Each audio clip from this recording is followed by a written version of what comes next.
Hi, welcome back to another Cajun toy review. It is the time to talk about the king of slashers. We're talking about Michael Myers, baby. And we've talked about the Trinity now. We have got Freddy, Jason, and now we got Michael. And I've been having this figure for some time. I've been holding off on this figure for some time. For Halloween, for October, Halloween Horror Month, to talk about this figure.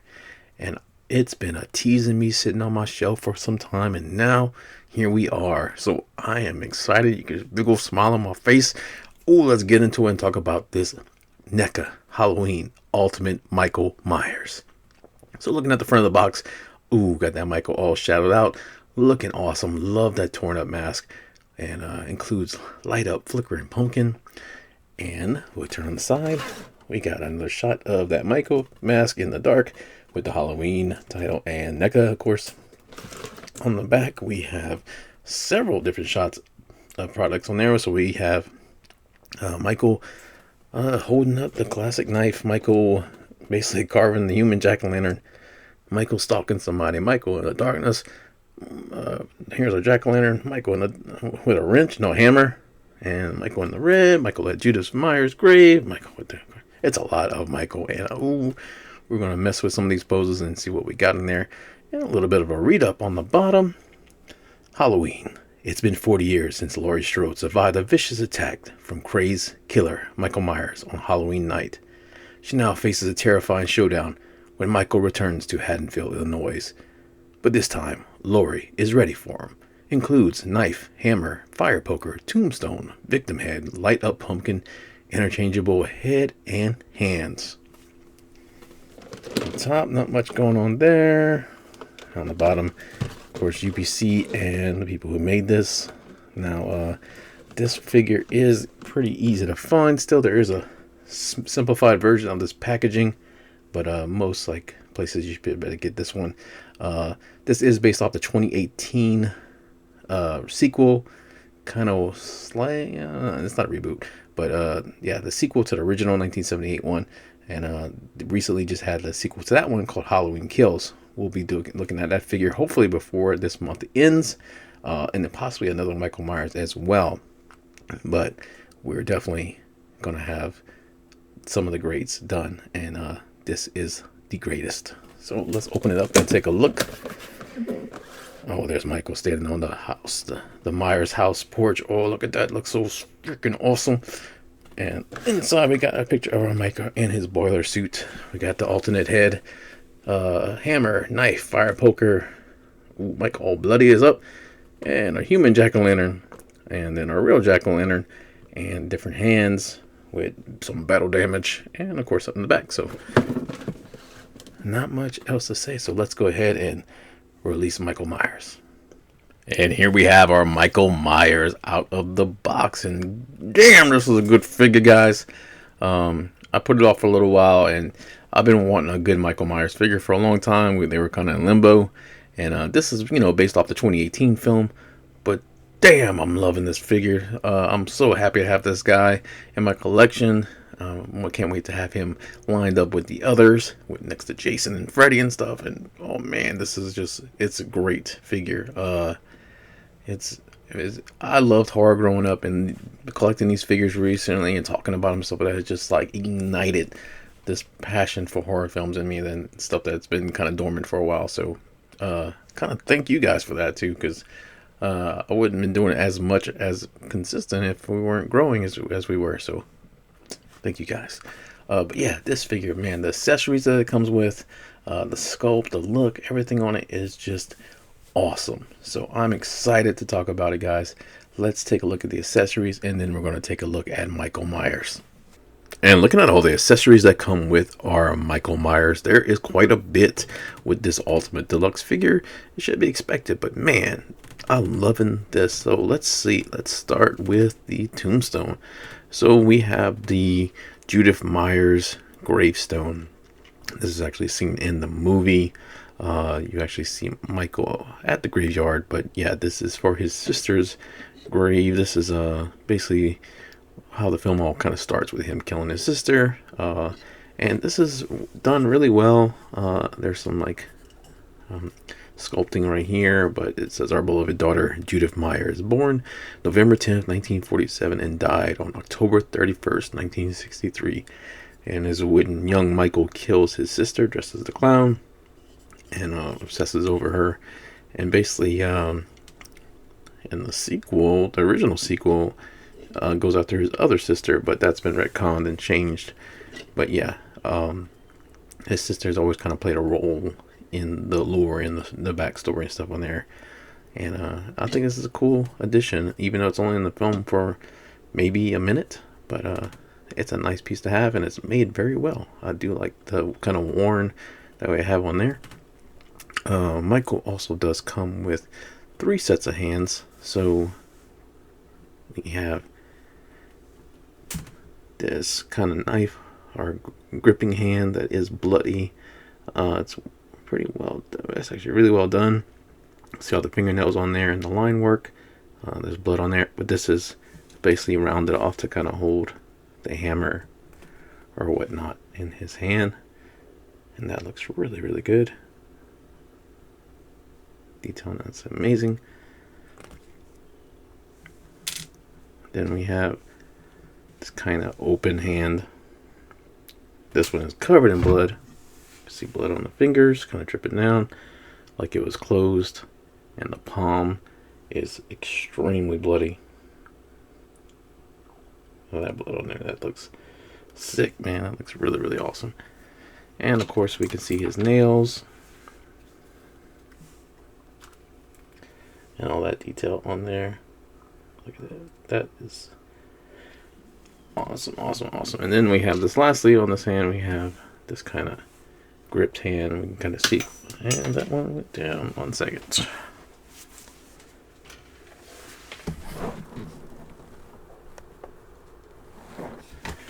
All right, amazing work right there. So yeah, we got this kind of gripped hand, and that one is basically contoured for the knife. Just kind of work it in there. The fingers will move a little bit, so you can kind of get that grip in there. But there you go. Look at that.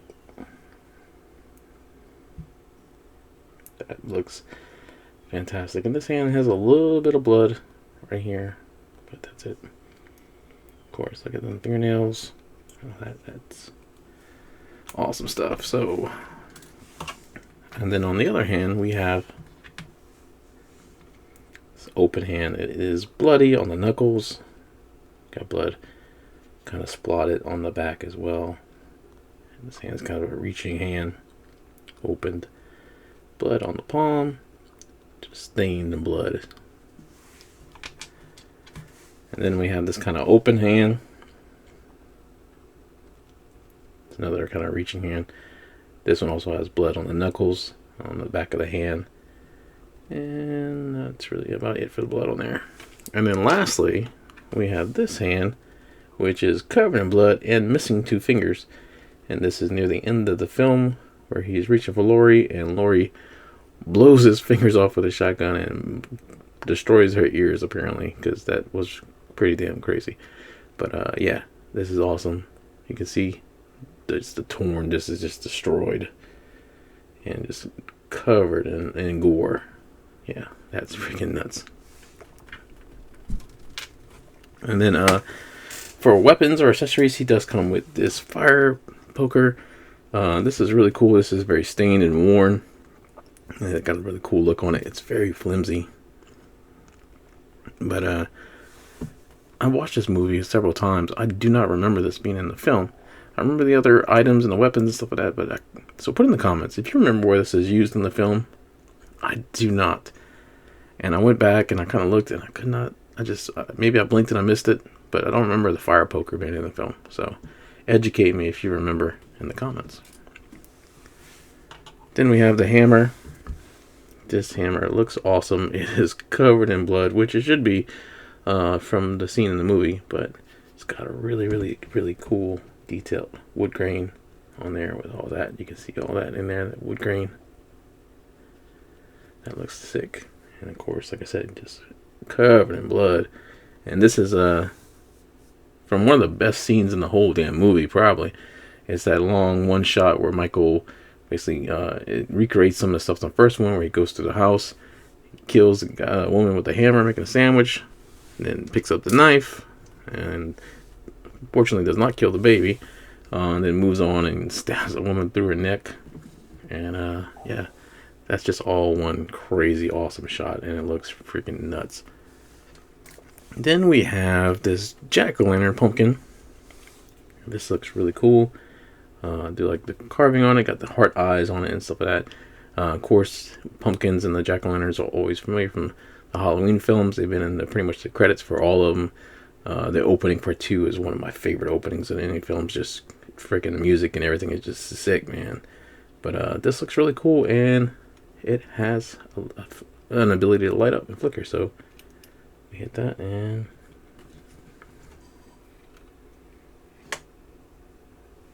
get a flickering jack-o'-lantern. Of course, it'll look better in the dark, but you can see the light effect in there pretty easily. And that looks really neat. Then we have this head. This is one of the police officers. At first I was like, not sure what the hell is this? But this is one of the police officers near the end of the film that basically Michael loves. He's like a trophy hunter almost sometimes. He likes to display his kills. And this is definitely one of them. This is nuts. So this guy is basically in the front seat of the car. He's a police officer. And Michael has turned him into a human jack-o'-lantern. And you can just see like this is all gore cleared out. His whole jaw is missing. You can see teeth in there. The nose is ripped. The eyes are going. I mean, this is just insane looking. And it looks nuts in the movie because he does have a flashlight kind of shoved in there, making light come out of it like a human jack-o'-lantern. But man, this is just crazy. The blood just everywhere. The teeth, the mouth's all ripped up. The lips, the cut, the torn muscle around the neck. The flesh is just crazy detail on this. I mean, the skull, the ears, everything. This is a sick accessory. Now, it was cooler in the film because, of course, it lit up. So I actually went and I grabbed one of the pin light, and it's kind of hard to see there, but let's see if I hit these lights I'm trying to do. There we go.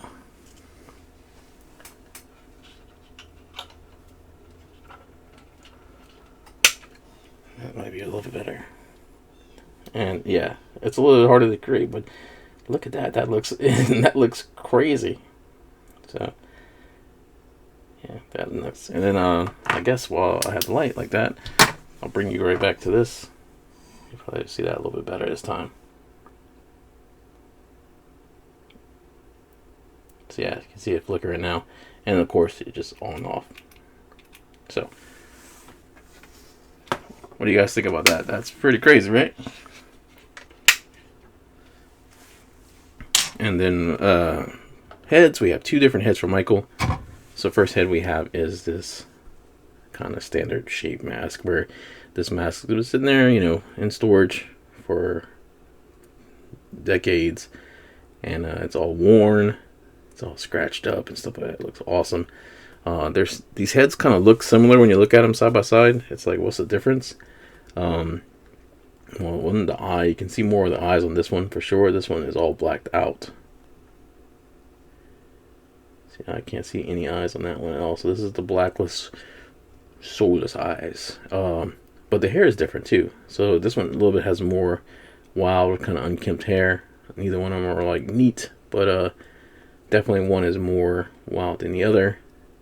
They both have the sewing needle puncture in the neck from the original for continuity, but besides that, they are very similar except for the eyes and the hair. I prefer this one where you can see the eyes a lot, but they both look freaking awesome. So what's your preference on that? I can't wait till we get original OG classic Michael figure, but these are really awesome in the meantime. So that's all the accessories that we got. Like I said, that is quite a bit. What do you guys think about that? Put it in the comments. Let me know. Let's take a look at our figure. All right, and we're looking at our Michael Myers figure, and he is awesome. This figure looks great. We have already went over the accessories, which are numerous and awesome. This is a complete package and a must-have for fans of horror and definitely of Halloween and Michael Myers. We'll do a quick comparison and just for height so you can see. Here is Michael compared to two of his brothers in arms, Ghostface and Freddy Krueger. So you can see how he stands. He is pretty hulking. He does stand over Freddy. Ghostface's height varies depending on who's in a suit, so that won't even bother. But yeah, you can definitely see he scales very well, and looks fantastic up there with those guys.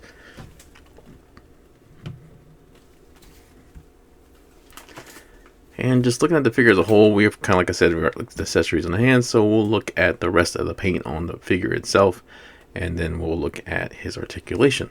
So the boiler suit looks really good. It's kind of hard to pin a color on it. It is kind of a blue, but there's gray and almost like a green in it. It really depends on the light and everything and stuff on it, and I like that a lot. That looks really, really good. Just so much wrinkles and details and line work in here. It's awesome. We can see there's a bullet hole in his chest where Laurie shoots him coming out of the house, and it just looks really, really awesome. Love the detail work. You can see the blue shirt under there kind of sticking out, the collar, and you know, we get a little bit of muscle tone on that neck. Look at the veins on there. That looks awesome. But the collar is pliable and soft, so you can pretty much get full range on there. But yeah, the suit, it is molded over the body, so it does have a little bit of softness to it. The pocket's kind of running, like you could open it, but you can't. The arms are reused. We're actually seeing these on the other Michael Myers figure that we'll look at later. But the torso and everything and stuff is new and looks fantastic. Like I said, it's got like this lines that kind of go into it where it almost looks like shadowing a little bit, but that just looks so good. Of course, we got it all the way down, and it kind of cuffs on his boots, or actually shoes. He's on this one, it looks like he's wearing just shoes, not the traditional hiking boots. So yeah, his loafers, and that looks phenomenal. The torso is kind of baggy right here. It's a little bit of almost diaperish stuff. It's a little bulky, but that's only when you're looking at it separately. When you put the figure as a whole, it's not too bad at all. But yeah, that's really about it on there. I mean, there's nothing else that stands out on it besides, you know, like I said, it just looks great with the line work. Really, really awesome. And I can't wait to get the Halloween Kills one, because that one has a lot more detail with the burns and whatnot. But looking at this articulation, Michael can't really do a full 360 because of the size of his neck. And that, I mean, you could probably try, but I mean, yeah, you could if you really wanted to, but now you can be putting a lot of bending on the back of that collar. But you can look up about this high, down not so much, and we'll switch heads.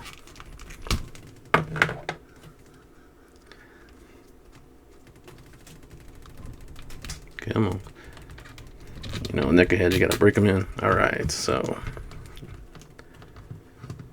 down about that much, up's about the same. So the heads aren't really that much different. You can get that famous Michael Mike tilt going on. Forearm rotation on both arms. There is a single jointed elbow. Oh, just took his hand right off. Yeah, the little pegs on the hands are very small. But yeah, single jointed elbow. Get about that much range on there. It's enough to slash. Rotation on the wrist, and it is on the ball, so you can rotate it and get a little flex on there. A little tiny bit of ab crunch. You're not going to get any rotation because it's all one piece for the boiler suit. Like, split about that much. Kick. Put that high, which is expected if you're in coveralls. Overalls. Single jointed knee goes about that far. It's famous Neca pants. And the foot is on a both legs. Yeah, it's on a joint. And there's peg holes in the bottom of the feet. He's got pretty big feet, and he stands up extremely well. So yeah, that is our Michael Myers. Oh, we got a little pinch on the pants right there, so you watch out when you do that you don't catch over that. There we go. There we go. That's our figure. I think this figure is fantastic. It is a great representation of Michael Myers. He just looks freaking awesome. Fun to pose, fun to play with, fun to take pictures of, stuff like that. Man, I highly recommend it. So my thoughts on this figure and stuff like that, on sculpt and paint and everything, it's a 5. Perfect. 5 out of 5. On accessories and stuff like that, that's another complete winner on there. Both the heads, even though they're similar, they got little differences on them with the eyes and the hair, that I would actually kind of had to pick which one I wanted. They weren't that much the same for me. So 3 weapons, 6 hands, the crazy pumpkin in the head, and the yeah, that's easy 5. So value and fun, 5. So I think it's the perfect figure. It is the ultimate Michael Myers.